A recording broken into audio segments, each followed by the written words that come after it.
What you see here is $10,000 on the table. You can take this money as a loan, but I will charge you a little bit of interest rate.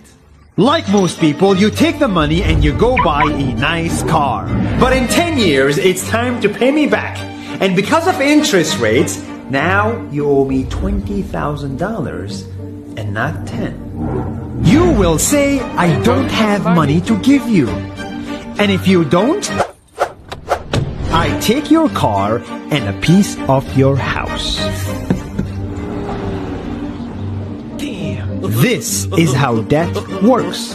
And after 3 years of traveling the world, I noticed that this is exactly what China is doing. For example, take the small island nation of Sri Lanka. This developing country needs money and China has a lot of it. So Sri Lanka took billions of dollars in Chinese loans. It was easy money just there to be taken.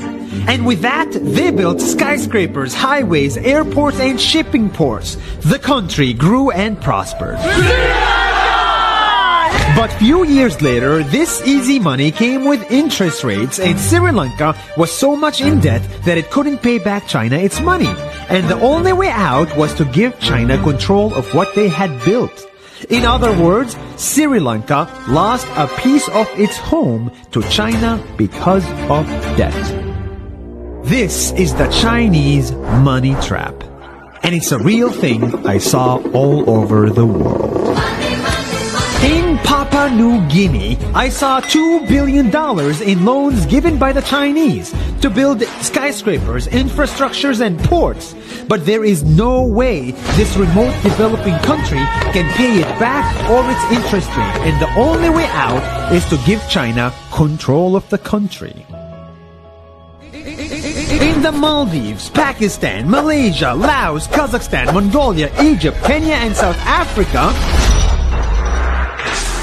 the same thing is happening, and many countries are struggling to pay back Chinese loans. If you look closely, all these infrastructure projects like highways, ports, and bridges connect to China through the sea or through the land to form something far bigger, far more powerful than just a bridge.